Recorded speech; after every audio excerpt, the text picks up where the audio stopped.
misallarını bu yerde yana bir kıtım tekrar kılıyoruz.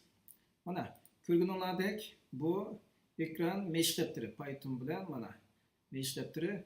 Ben bu sınıf ücretini hazır bu Mac meşgul sisteminde tayyorlayapman ama o'xshash bu program. Qanday mayli Windows'da ishlatinglar, Linux'da ishlatinglar, hamma o'xshash. Şuna ben bu şekilde davamlaştırmayım. Mana bu bizning bu meşreptirimiz. Bugungi dersimizde başta biz birinci mezmundan başlap tushunishga boshlaydi. Nimada? Halqa. Halqani biz qanday cümlelerni yozamiz degan vaqtimizda mana nayt atay qilib shu shaklda qaranglar, mana for deymiz. For cümlesidan boshlaymiz. Xohlagan bir o'zgarguvchi. Undan keyin deymizki in. Qayerda? Ichida. Undan keyin doirasi belgilaymiz. Qaranglar, mana range deymiz. İngilizce daire degan gap. Undan keyin mana qanday deymiz sana? Qiyadan qiyagachilik degan doirasini belgilaymiz. Masalan deyli 1 bilan 9 deydi. 9'ni bastırmoqchi bo'lsak, bir sonni cho'ng yozishimiz kerak. Chunki bu ikkinchi sondan bir kichik bo'lgan sonlarni bosadi. Qo'shchi ket, nima qilamiz? Mana yozg'iz desak, ekranga bunlar yozadi. Mana enter yozdi. Mana hem tüpüge çıkayla desek kayıta mantıklı bulmaydılar. Bu bir meşreplerimiz. Biz bununla nurgun meşreplerini kılıp öttük. Şuna siz mesela Python bilen program yazatkan vaktinizde iniq karar kılamagan bazı buyruklarını sınamakçı bolsanız şu meşreplerini geçip sınav kısmınız bulurdu.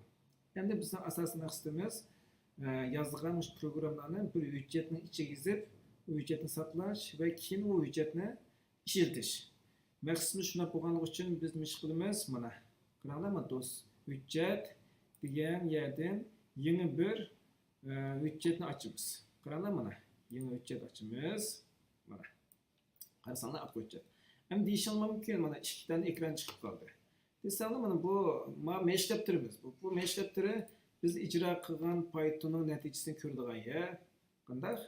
Undan keyin ba'zi shu atay buyruqlarni sinab mesh qiladigan yerlar bu. Mesela bunu çıkıp ketdi, qaranglar, mesela sizga deysizlar, print deysizlar, ismini yozsanglar chiqadi, mesela qaranglar, al etsanglar, ha deysizlar, bunday qilsam bir buyruqni ekranga yozdira olayotganman degan narsa shu. Nimaga shu? Biz buni mana uchun saqlaymaymiz deb meşreptirga yozgan narsalarni. Shuni biz ishlatib bir hujjatga yozaylik deymiz. Aslida bu ikki ekranda ko'ringan bilan amaliyot qanday? Ikkisi o'xshash bir program. Birisi mana ekran yozilgan yer, mana qisqacha desanglar, bu natijani ko'rsatmaydi. Qarang, mana bunday qilaylik. Mana nimaga yozaylik? Mana ekranda kichik qilib qo'yaylik. Qanday sizlar buni tekshirsizlar ekranni. Kompyuterning oldida o'tirgan bo'lsanglar, mana qildik. Mana nimaga bu bizningki yangi qilayotgan qarasanglar, bo'sh va quruq İçinde hiç narsa yok, boş bir hüccet qilgan bo'ldik. Endi biz mana shu hüccetga o'xshash buyruqlarni yozib boqaylik. Buni yozaylik qanday? Mana for I in mana qanday range doirasini belgiladik. Belgilab bo'ladi mana. Deyli qanchadan boshlaymiz? Deyli masalan maqomni 4 dan boshlaydi deydi. 4 dan boshlab 10'lik, ya'ni 9'lik sonni yozaylik deydi. Qaranglar, agar 10 yozmoqchi bo'lsanglar, qancha yozishim kerak? 11 yozishim kerak. Chunki bir numar tuven buldu. Her kandaymış kadar azı düşündürmüş bunların hepsini tepsili bir şekilde. Mana. Hem de mana qaranglar, print deymiz. Hem de biz bunu icra kılaylı. İcra kılımız desek çoğun şu saklagan yazılgan hüccetini biraz saklatışımız gerek. Mana hüccetin tepsili qarasanglar, qaranglar, ismi yok. Untitled de biz bu İngilizce diyenge ismi yok deydi. Ondan biz bunu saklayalım. Qana saklaymiz? Mana hücceti kilip sakla, qaranglar, save as. Yazaylı, save as o'xshash başta birinchi qatdan. Qaranglar, nima saqlabdi bu? Hujjatlar degan xaltaning ichiga saqlayotganmiz. Xalqan bir ism berayli. Masalan deyli, halqalar 1 deyli. Chunki yana birazdan keyin yana yangi bir halqa mesh qilamiz. Buningga bu hujjatning qo'shimchasini qo'shib qo'yaylik. Ba'zi mashg'ulot sistemlarda avtomatik qo'shib qo'yadi. Masalan, shu avtomatik qo'shalaydi. Mana qaranglar, Python hujjatininki qo'shimchasi nima? Checked py va checked py va ikkisini asal farq bor. Keyin tushuntiramiz buni. Ba'zi mashg'ulot sistemlarida yozmaydi. Tekst qo'shib qo'ydi yoda hech qanday qo'shimcha qo'shmaydi, u vaqtda siz ijro qilolmaysizlar. Shunga ishim texnik bexatar bo'lsin desanglar, cho'qim bunda yozib qo'yamiz. Qanda PY do'st hujjatniki qo'shimchasi mana. Qaranglar, mana ko'rdinglarmi? Xalqlar deb chiqdi. Mana bu yerga qarasanglar, mana hujjatning saqlangan yerini ko'ralasizlar.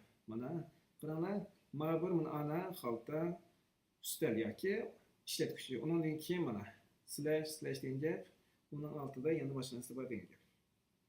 Mana endi ijro qilib boqaylik. Endi qanday ijro qilamiz? Mana bu yerga kelsanglar run deb ko'ryapsizlar. Shu ijro qilish degan gap bo'ldi, shu kompyuter sohasida buni biz ijro qilish deb ishlatamiz. Albatta, inglizcha bilgan do'stlar bu yugurish deb o'qiydi. Asosiyatdan programda o'xshash mazmun berilganda. Mana qaranglar, mana run model. Ammo yer qismini F5 deb yozib qo'yibdi. Shu F5 degan knopkani cheksanglar bo'ladi, yo shu run 5 ni yozsanglar bo'ladi. Mana qilsak, qaranglar. Deydi bu. Qani bu. For range 4-11'lik print. Hech narsa basmadik. Nimishqa? Chunki printda yozilgan narsa yozmadik. Mana yozaylik. Kim yozdirmiz? Ekran yozaylik. Chunki o'zgargichni yozdik. Albatta, so'rashinglar mumkin. Cho'qim bu yerga i'ni yozmizmi deb. Unda emas. Bu yerga qolgan narsalarni yozamiz. Mana qayta run qilib boqaylik. Mana run model qilsanglar, qaranglar, har qatim shu qaynoq kodni o'zgartsanglar, cho'qim sizlardan so'raydi ijro qilishdan biri. Mana saqlamsan deydi. Biz saqlaydi qanday? Qaranglar mana 4 dan boshlab 10 sonni yozib mana bu halqa. Mana xalsanglar kichik izoh berib qo'yinglar. Bu kod nish qilmoqchiligimiz deb. Qanday? Mana 4jas inglizcha hash deydi.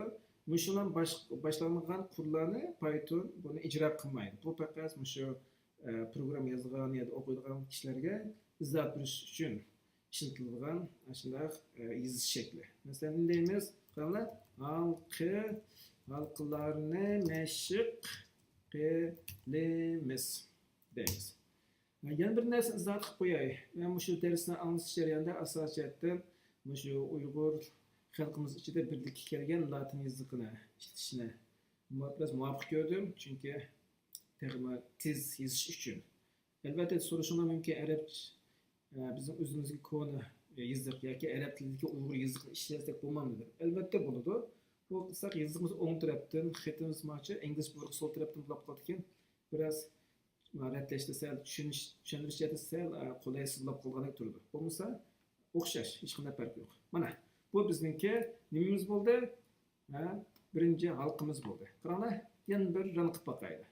Masalan, mana save qilyaptim.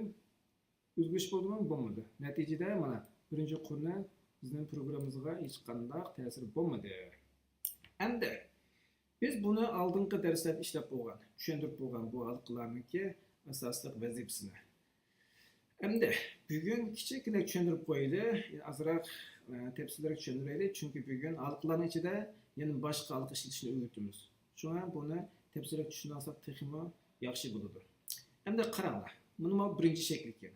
Endi men yana ikkinchi shaklni qilaman. Qaranglar, qurni 5 dan boshlay. Mana yana bu tushuntirish bu. Qaranglar mana. Print. Qaranglar, xalqning ikkinchi shakli deydi. Qaranglar, xalqning ikkinchi shakli deydi. Qaranglar, qanday yozamiz? Qaranglar, bunday yozib boqay. Masalan, K deydi. Qaranglar. Javada yozib qo'ydim buni. K deyman. In range. Qaranglar, qancha yozay? 10 yozay. Qo'shchi ket. Nima qilsa qo'shchi ket degan gap nima? Mushu jumla yozatimiz for jumlasi cho'qim bir sahani qapsaydi degan gap. Masalan, qaranglar mana. Qarasanglar, ma imlach deymiz. Qaranglar, ma forni 5ni boshlanmoqda. Forni teyindirak. Degan gap, mushu yozgan narsalarning hammasi mushu for degan jumla tarafidan kontrol qilinadi degan gap. Masalan, endi qaytib yozib boqaylik. Print. Nima yozaman? Marketing K yozib boqay. Mana enter. Qarasanglar, qoni bir cheksam bo'ladi yoki burunqidek qilaversin bo'ladi. Hech qanday men uchun ta'siri yo'q. Chunki boshqa bir ijro qilmayman. Endi buni ijro qilaman. Qanday qilib boshqa saqlab tutishim lozim. Qaranglar mana. File save deb aytdim. Ustiga yozib aytdim. Undan keyin Qaranglar, file yana run qildim. Endi qanchadan boshlab yozdim? Qaranglar, 0 dan boshlab yozdim. Endi bizning bir savolimiz bor. So'rashinglar mumkin. Meyada 2 tane san berdim. Meyada 1 tane san berdim. Bu nima bo'ladi bu yerda? Bunun cevabı şu. Eğer siz şu range yoki doira degan bu funksiya. Qaranglar, rengi qarasanlar boshqacha. Sizlarga tushuntiramiz funksiyaning nima bo'lganligini. Agar siz 2 san bersiniz, şu birinchi san şu halqiningki boshlang'ich noktasını bildiradi. İkinci san to'xtash noktasını bildiradi, ama ikinci sandan qanday hech bir vaqt ekranga basmaydi. Cho'qim kichik bo'lishi kerak. Miyada-chu bir san berib qo'ysam, bir san berib qo'ysam, qaranglar, qanday natija beradi? 0 dan boshlab. Unda bo'lsa shuni yakun chiqaramiz. Agar bir san bersam, u vaqtda Python o'ylaydiki, shu bergan o'zgarguvchi 0 dan boshlaydi ekan. Qanday? Shu bergan sandan bir san kichik, bir kichik bo'lgan butkul sonlarni ekran